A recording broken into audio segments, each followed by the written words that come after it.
E cá estamos de volta com a professora Elizabeth Law, neste momento a ocupar a cátedra da Amélia Pedroso, que é na University of Massachusetts, Dartmouth, e a professora Elizabeth Law tem dedicado muito do seu tempo à tradução, criou uma escola de tradução na Universidade de Illinois, ela é professora de tradução na School for Professional Studies da New York University, portanto, toda a vida andou envolvida em problemática de tradução e traduzindo, estávamos a falar na primeira parte do programa, na tradução magnífica que ela fez do romance do açoriano João de Melo, Gente Feliz com Lágrimas, e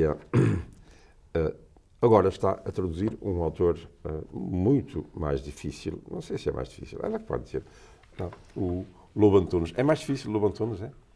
Eu acho que é o mesmo nível de dificuldade. Os autores são semelhantes, em certo sentido. A complexidade do estilo narrativo, várias vozes narrativas, um estilo criativo que requer uma leitura atenta de parte do leitor. Então, e também um vocabulário que é tanto regional como universal e pessoal. Deve saber isso, que o João de Melo foi o primeiro editor do Lobo Antunes. Ele dirigiu uma coleção chamada O Chão da Palavra e é o João de Melo que lança o Lobo Antunes. O João de Melo era amigo dele, conheceram-se porque o Lobo Antunes apresentou-lhe o primeiro livro, Memória de Elefante, e ele leu e abre a coleção. E o segundo é também dele, porque foi um êxito muito grande. Naquela altura, falar da África, é o primeiro autor a falar assim. Já havia alguns textos, alguns livros, mas não tinha tanto impacto. E, portanto, eles eram bastante amigos. Eu estive com o João de Melo em casa do Lobo Antunes, nessa altura, quando ele estava a começar. É curioso que agora tem a mesma tradutora. É muito, muito interessante. Mas a pergunta que eu gostava de fazer era... Estava a falar na importância de recriar. Quero elaborar um pouquinho, é que traduzir não é traduzir palavra por palavra. Isso faz o Google. E faz mal. E faz mal. Outro dia um amigo estava na Suíça a ler um poema que me era dedicado e ele leu e apareceu em inglês a tradução. E o meu nome, Onésimo, apareceu The 11th e depois Tio Tónio apareceu Uncle Tónio Almeida. Do Google. Que maravilha. Olha, o processo de tradução é um processo de escritura criativa. Nós, tradutores, gostamos de insistir que somos autores, somos criadores, tanto como o autor original.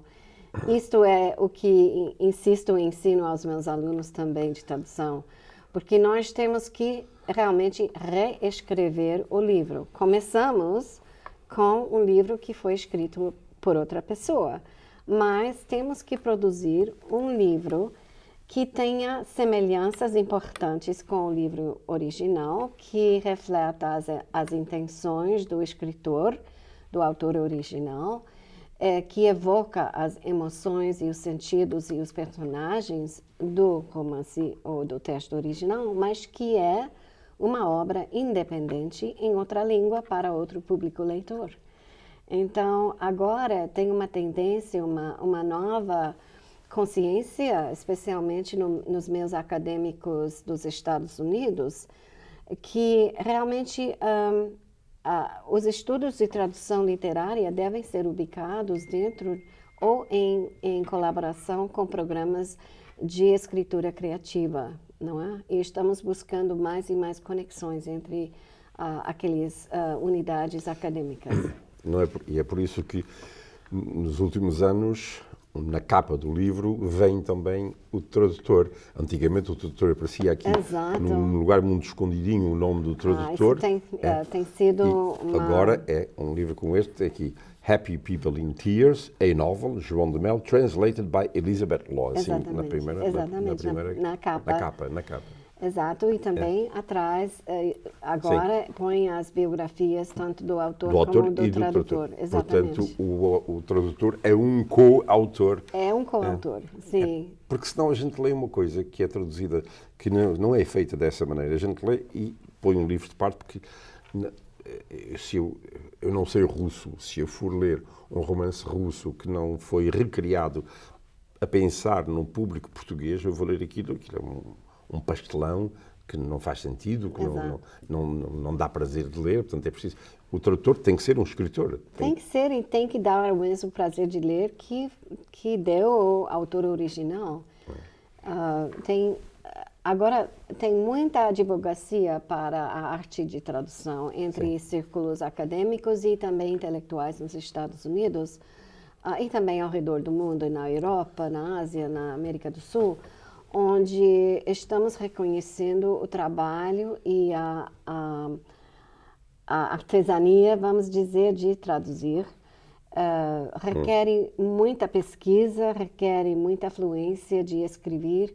Sempre perguntam se traduzir quer dizer que você conhece bem a língua original, ou que se fala bem a língua original. Claro que é importante conhecer bem a língua original, mas é mais importante ainda poder escrever na língua do público receptor. Para que é traduzido, porque o importante é bom, pode até ser um tradutor que não sabe falar a língua, mas lê na perfeição, percebe, ler e depois tem que saber escrever na língua para que está a ser traduzido. traduzido. É sobre escrever na língua do público receptor.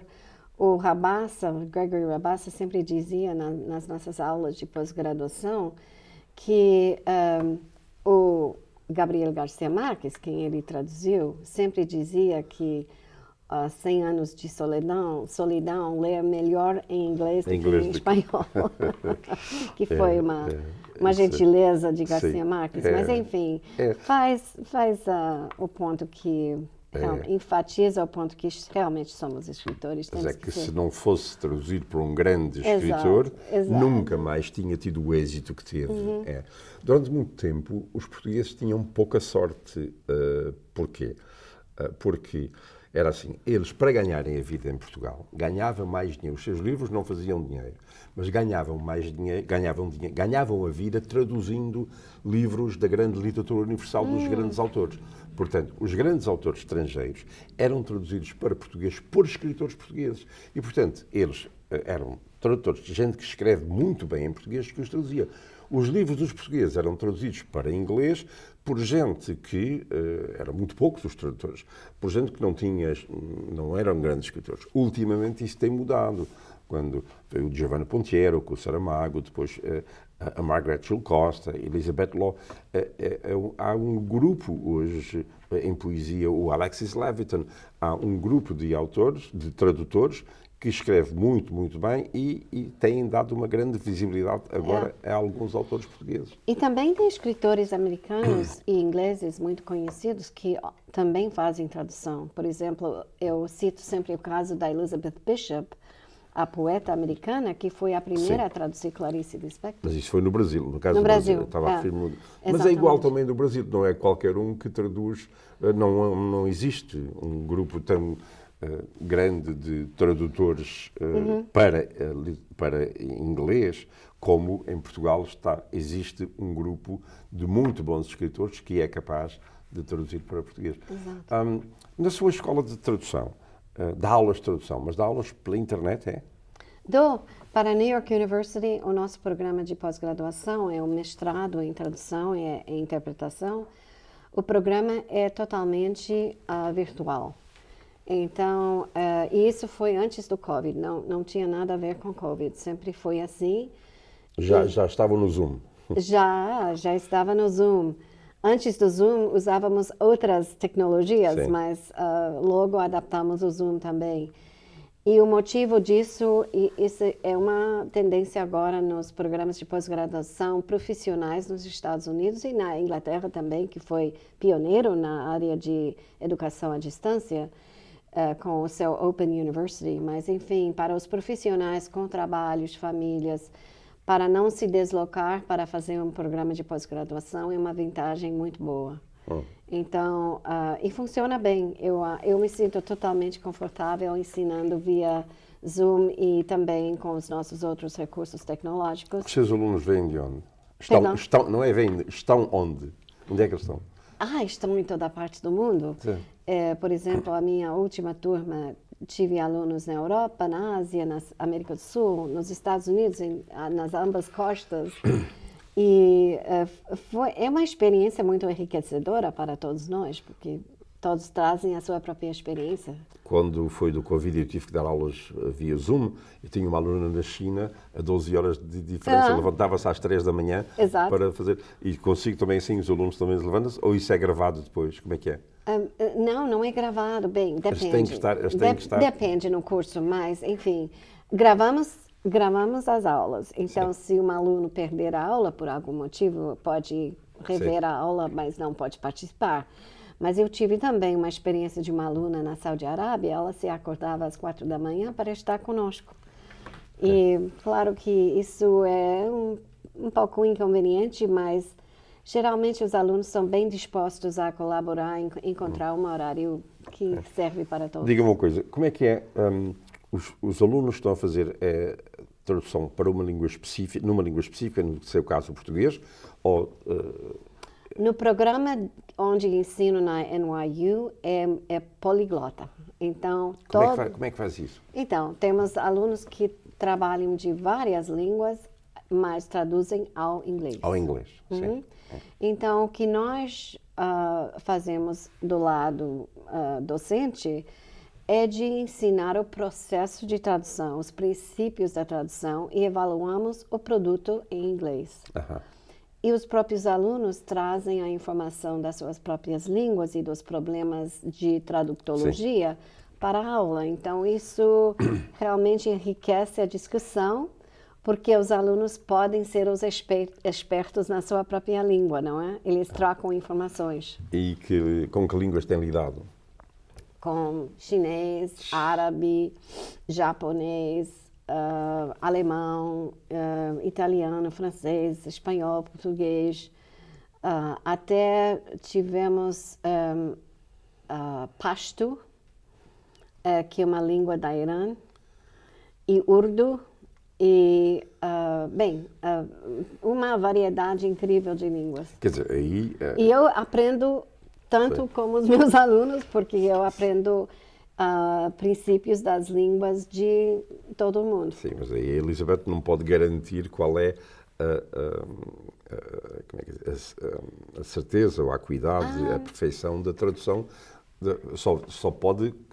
Nós podemos usar vários meios. Por exemplo, temos um network, uma rede de contatos de colegas que podem evaluar, que podem nos dar uma consulta. Também a internet é uma coisa maravilhosa. Isso eu sei. Nós podemos também fazer verificações sobre a certeza. E o controle também é o tipo de texto que vamos pedir que os alunos traduzam. Então, temos uma ideia muito boa de como é este texto e como deve aparecer na língua inglesa. E qual é a idade desses alunos? Varia, porque sendo um programa profissional, temos alunos já no meio das suas carreiras, podem ter entre, digamos, uns 20 anos e pouco até uns 40, 50 anos. Muito bem. E quando é que termina o livro do Lobo Antunes, a tradução? Eu já terminei, Já? está no processo editorial agora. E estou começando um segundo romance, está sendo publicado com Dalkey Archive Press. Então, o segundo romance é Não é Meia-Noite Quem Quer. Cada título que o Lobo Antunes arranja. Ele citou, é uma citação. Pois bem, a minha conversa foi com a professora Elizabeth Law, professora de tradução, neste momento na UMass Dartmouth a lecionar este semestre. Foi um prazer conversar com ela. Muitíssimo obrigado. Que tenha um bom final de semestre aqui na Nova Inglaterra. Telespectadores amigos, até ao nosso próximo programa. Obrigado por terem estado connosco.